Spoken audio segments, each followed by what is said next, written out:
The issue of defamation, Political Reporters Act, Electoral, on the need to give space to all candidates, whatever you think, there's no others. So those are already lessons we are learning. We are already seeing the issue of the delayed response is a big thing. Once you give somebody a microphone and he already insulted another one, what do you do as a media house? So, and you see the responsibility lies with the media house. So those are already things that we are picked and which must go now in the training manual. So the council has already started, and obviously the Kenya Media Sector Working will be part, and IEBC will be part of that curriculum, because it serves us, all of us.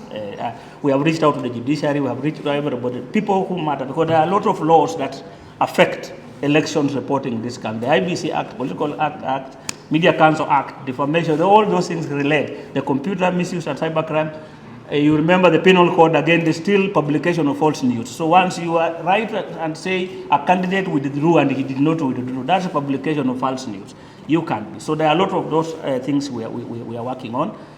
We are happy to report that already the pilot election reporting has started. We started with the Citizen Royal Media Service. We have already done a training for their 320 staff, Nairobi based.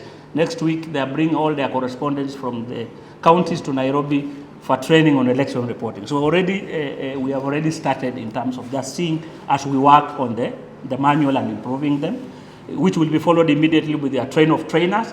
The train of trainer will pick from all the Kenya Media Sector Working Group members, plus universities, colleges, so that then they are trained on how to go and train outside there, because obviously the resources don't. So that's already happening.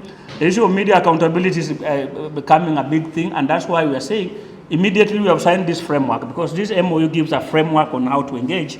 In the next few days, by April media, and we have already discussed, we need a bigger meeting now between the Kenya Media Sector Working Group, IEBC, media owners, and newsroom leaders, the people who are in the industry, or I mean the newsroom, so that then the things we are talking here must find a way of being implemented.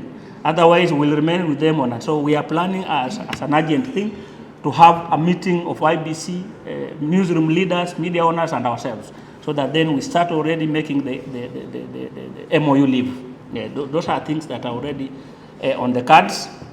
And that's part of now the commitment we are talking about, the issue of media accountability, that we must engage. And this engagement and commitment that IEBC commits, as Kenya Media Sector Working Group commits, the people in the industry and the newsroom must also commit that there are minimums they must do or not do, so that then we move forward. So, Bwana Chair, we are working on that. The bigger bit might not be, sometimes we throw the challenge to the media, but more so it needs other institutions to play.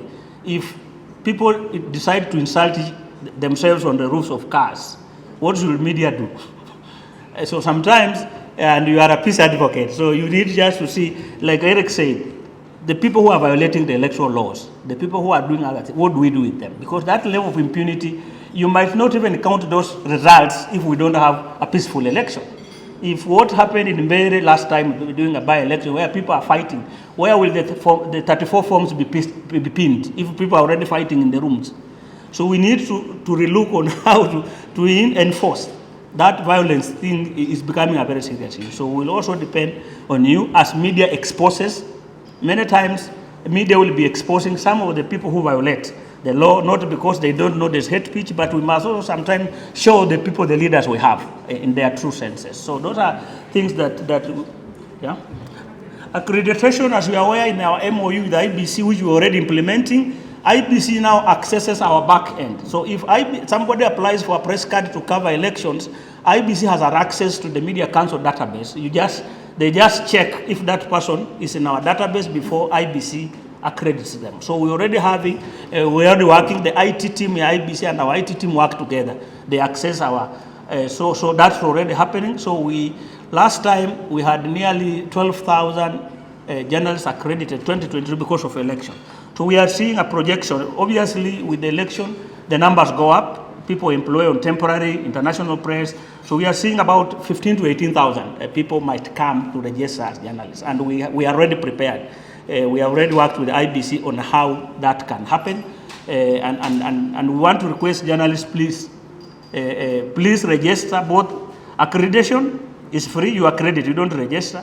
But for elections, also register, and we had a discussion last time about allowing journalists to vote earlier or something. I think it's also a discussion that we need to progress. How do we, because they will get the cards, but if they will be assigned to work and they have no special way of voting, they might not vote, and we want them to vote.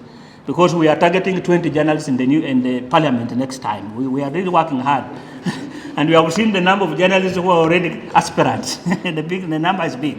So please, let's see if we can allow journalists to vote earlier before they go to cover. It will help us to get our numbers in our targeted parliament. Other than that, I think the commitment is there, as we already mentioned. And there will be tough, obviously, professional repercussions for journalists who flout the required professional standards and other laws. I mean, we are telling journalists, you are just Kenyans like any other person, much as you do very privileged work, but follow the laws. If the electoral laws say this and this, read and appraise yourself, so that then we don't get yourself into, the electoral law says, don't expose how somebody voted. You will get us photos showing us the president has voted for himself. But the law says we are secret ballot. So how did you get a photo of the president voting for himself? You know, those are simple, small things, but they matter a lot. So that's what we are focusing on also, so that journalists also become compliant with the law, even as they do the work. Thank you, Madam President.